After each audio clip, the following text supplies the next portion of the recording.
billahi minasyaitonirrajim. Bismillahirrahmanirrahim. Wawasan diri, penuhi dada dengan ilmu. Wawasan agama, bekalan masa depan dan akhirat. Kuat usaha, jujur dan amanah, sentiasa mengharap keridaan Allah. Salam sejahtera buat sahabat-sahabat sekalian. Assalamualaikum warahmatullahi wabarakatuh. Dan salam kecemerlangan buat semua sahabat-sahabat seperjuangan sekalian.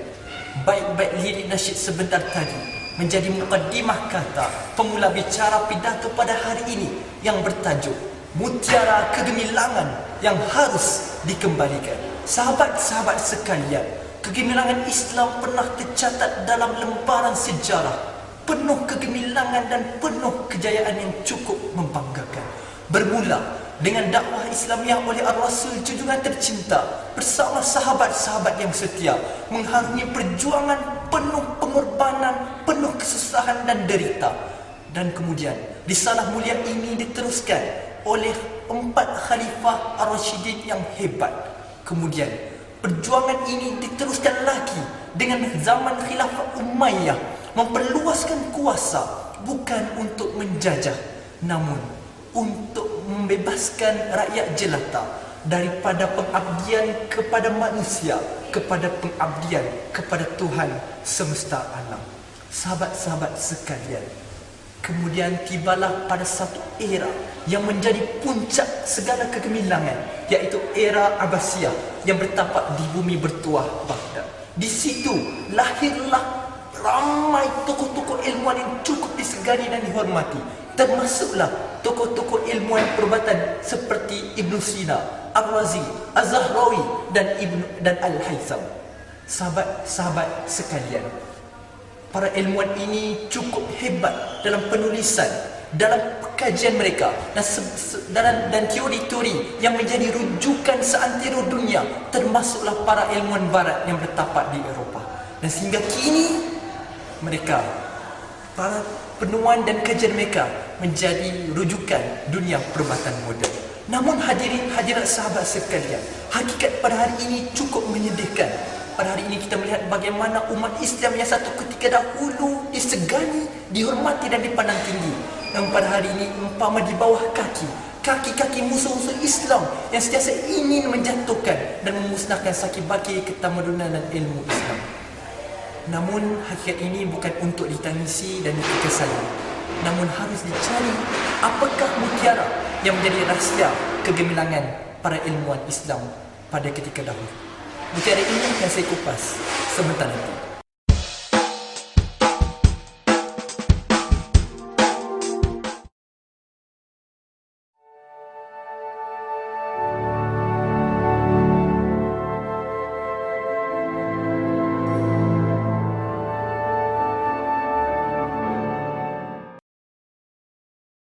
بسم الله الرحمن الرحيم قد أفلح المؤمنون الذين هم في صلاتهم خاشعون والذين هم عن اللغو معرضون والذين هم للزكاة فاعلون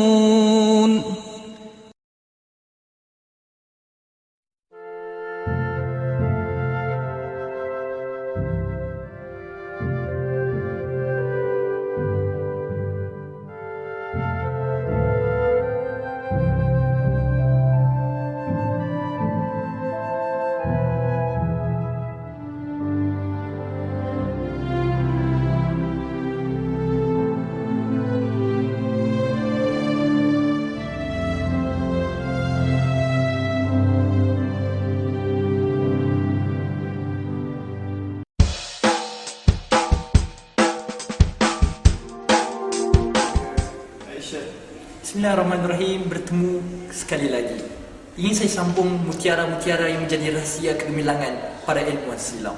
Mutiara pertama, bagaimana para generasi ilmuwan Islam pada satu ketika dahulu, mereka cukup terdidik iman dan hati mereka. Mereka menimba ilmu bukan untuk dunia, tetapi menjadikan Allah dan syurga sebagai motivasi yang cukup hebat. Dengan itu mereka terus menerus menimba ilmu untuk mencari redha Allah, bukan untuk mencari harta, pangkat, pujian maupun segala apa-apa kepentingan dunia. Yang ada dalam jiwa sanubari mereka hanya Allah yang tercinta. Sahabat-sahabat sekalian, lihatlah bagaimana Ar-Razi, beliau sebelum menceburui bidang perubatan, beliau menimba ilmu ulumul Quran, hadis, fiqh dan bahasa Arab sebelum beliau menceburi ilmu perubatan. Dengan itu beliau mengaplikasikan ke semua bidang ilmu ini, seterusnya menzahirkan satu penemuan-penemuan yang cukup hebat yang bermanfaat sehingga hari ini. Sahabat-sahabat sekalian, kita lihat mutiara yang kedua, bagaimana para ilmuwan Islam ini mereka menimba ilmu, membuat kajian dan penulisan bukan untuk kepentingan diri mereka, tetapi untuk kepentingan manusia sejagat. Bagaimana mereka menimba ilmu adalah untuk memberi manfaat kepada manusia dengan penemuan ilmu perubatan, ilmu kejuruteraan dan sebagainya. Kita lihat bagaimana Ibn Sina, buku karya Al-Qalam fiktif yang cukup unggul dan tersohor. Dalam buku ini terkupas pelbagai persoalan penyakit dan ubat-ubatan yang menjadi satu buku yang memberi manfaat kepada semua manusia sehingga hari ini. Hadirin hadirat sahabat sekalian, inilah mereka, motivasi mereka adalah untuk memberi manfaat kepada manusia, bermanfaat untuk manusia menjadi falsafah hidup mereka, sehingga mereka termotivasi untuk terus menerus menimba ilmu dan membuat hasil-hasil kajian mereka. Mutiara ketiga dan yang terakhir yang ingin saya kongsikan pada hari ini adalah bagaimana para ilmuwan Islam pada zaman dahulu sangat bersungguh-sungguh dan bersemangat untuk menuntut ilmu. Pada mereka malas itu adalah satu kejanggalan, apatah lagi putus asa. Sudah amat jauh dari kamus kehidupan.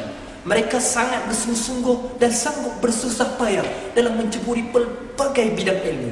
Meskipun ada tokoh yang cukup mahir dalam sesuatu bidang, namun beliau tetap bersungguh-sungguh untuk menceburi bidang-bidang yang lain. Saya beri satu contoh, Al-Zahrawi misalnya.